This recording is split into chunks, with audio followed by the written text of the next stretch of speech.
So we just got our first run of these into the store, and I have been wanting to look at them since CZ announced them a few years back, because they have had at the time one of the more unique optic cuts out there. It was not just a flat cut with screws. It was not just screws and posts. It was a different shape than we had seen before that had both lateral strength and strength in the reciprocation of the slide. So I was very interested to look at one, mount one up, and shoot one. From the factory, they come with night sights, a full black serrated rear, and a high-vis tritium front that's made by XS Sights, people that make the big dot sights. They're fine, they're serviceable.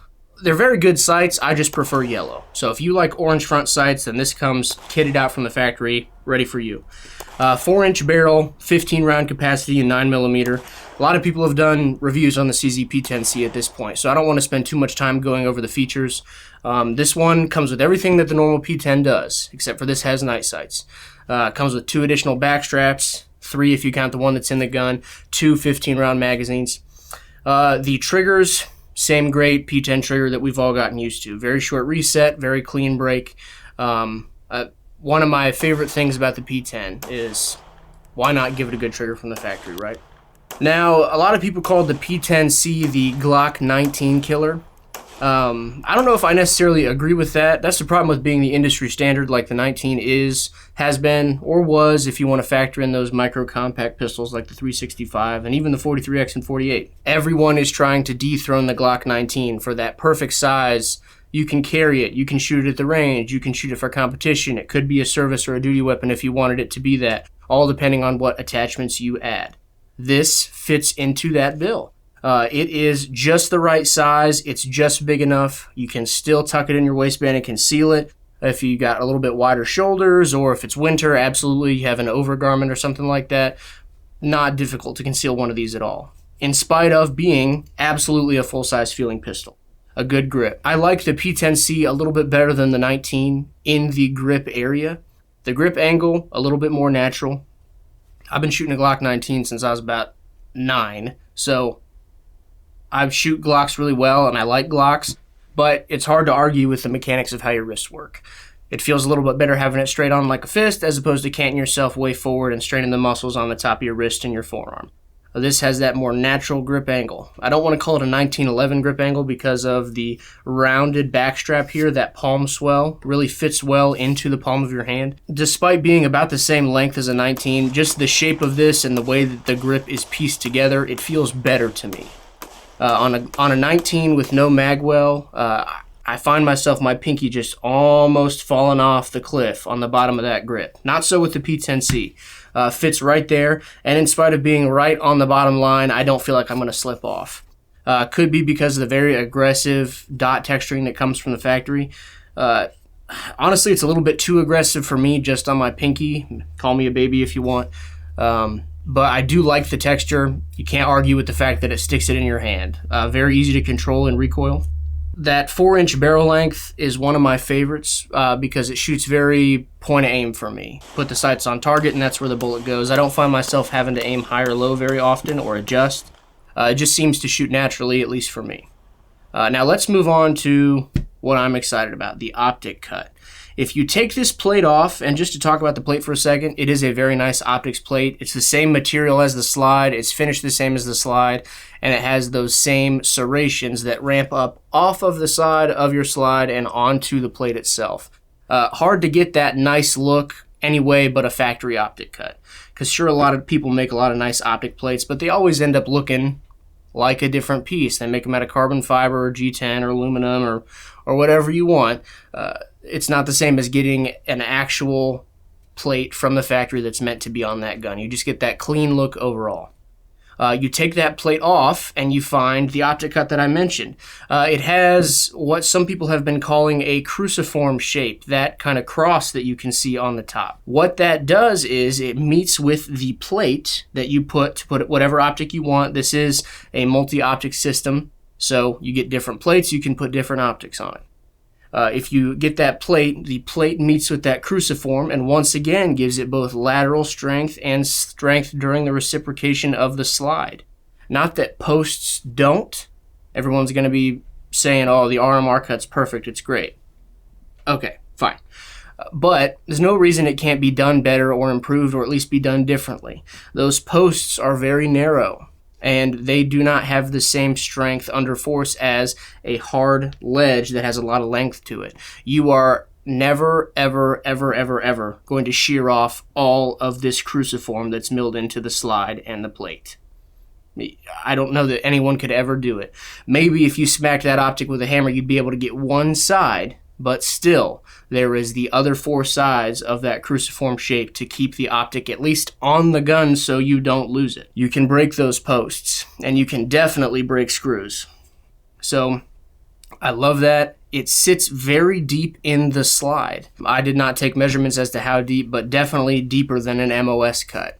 Now, you're probably wondering, is it deep enough to use the factory iron sights with an optic? No. This is our factory one out of the box. This is the one that we purchased and geared up for the review. You'll see it shooting. This is what we used in our range footage, and this is also my gun because I like the P10C. I wanted to spend my own money on it and use it for review because I just love shooting this thing. We have an A&R Systems plate interfacing with a Holosun 508T, and then we have some night fission iron sights. They're one of the few companies that I was able to find easily that makes a dedicated sight system for the P10C optics ready, because it does have a different rear dovetail for the rear sight than from the factory. The factory has that kind of 1911 forward dovetail and then a ramped sight that goes to the back of the slide. Nothing wrong with it, but it makes it difficult to have an optic plate and maintain your rear sight. Makes it impossible, as a matter of fact. So, different rear sight from the factory. We have a black front sight with a tritium insert, no color. That's how I prefer my setup, and a fully black serrated rear. Because my dot is my primary aiming system, I don't want any other colors distracting me from the dot. This thing shot excellently. It also mounted up very easily. Threw the plate on, Loctite, because you should always use Loctite. Put the optic on. It does meet very nicely, and it dropped in very nicely into that cruciform. Even without screwing it down, trying to move that plate side to side, it's like it was meant for it. Fit excellently. The sights do peak just barely over the optics, despite being very tall looking. You're going to have that whenever you have an optic plate system as opposed to a direct milled slide. Even suppressor height sights, you'll find that they just barely peak over the optic body because it is inherently taller. The A&R Design Systems plate also fills the blank space you have with the optic. You will have that blank space whenever you have an optic plate system because certain optics are longer, wider, the Aimpoint Acro, Steiner's micro red dot. So different plates will have different gap fillers. There is a few people who make optic plates for this gun. C&H Precision, A&R, also CZ Custom Parts. Different people have different things, but as far as I could tell, only the A&R and the C&H have a space filler on the front of the optic. I view that as a necessity because I don't want any gap for any extra force to be exerted on the optic body than the plate. This fills that space, meets with the front of the optic, and just makes it a rock-solid lockup. And with the A&R, you actually do have to rock the optic into place because it is a rather tight fit. This thing shot excellently. Recoil impulse is very nice. Like I said, that texture keeps it in hand. And one of the two things, I already mentioned the trigger, the other one that makes this thing feel a little bit better than a Glock 19 to me is this beaver tail. This beaver tail sits very tall over the web of your hand, but the bore axis remains low. I believe the slide is actually just a little bit shorter than the Glock 19, shorter than the Glock 19 slide. So you're able to get away with the different design of having it sit further over your hand, a little bit more space between the top of your hand and the slide rails, and the actual reciprocation of the slide. With Glocks, I grab my guns really high, and I have abnormally large hands for my size. I'm about 5'9", average build, and I wear XL, sometimes double XL gloves. No reason why, God just made me wrong. That being said, no problems with slide bite on this. I can get slide bite on just about any Glock, but nothing on this. It shot really well, shot very flat for me, and we were using just 115 Fiocchi brass case ammunition. It shot very well, it shot very accurate. We were able to get some good groups on paper with just the iron sights. We did shoot it in standard configuration before we put all the goodies on and got it all opticed out and whatnot. The trigger on the Optics Ready one for some reason felt a little stiffer and grittier from the factory than the non-Optics Ready version. We compared a lot of them new in the box, and for some reason, all the Optics Ready ones felt just a little bit worse than the standard P10Cs. That being said, after I put 100 rounds through it, it broke in, and while I do notice a difference, it's not gritty and heavy anymore. It just feels a little different than the standard P10C. Don't know why, probably has to do with the machining of the optic cut, but the trigger is still that nice P10C trigger that you love. It just has a little bit more of a break-in period for some reason. Not sure why. The other thing I noticed is from the factory, you can see the finish does look different on the Optics Ready P10 than a standard P10C. I thought they had chosen a different coating that was a little bit more of a shiny black.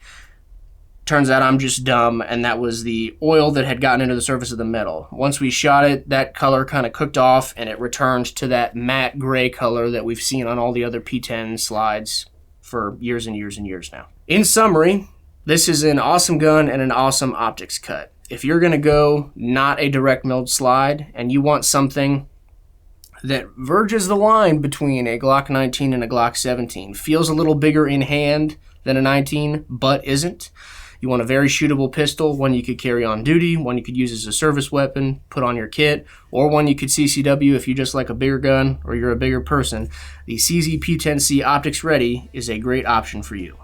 I'm Dean with Old English Outfitters, and we will see you next week.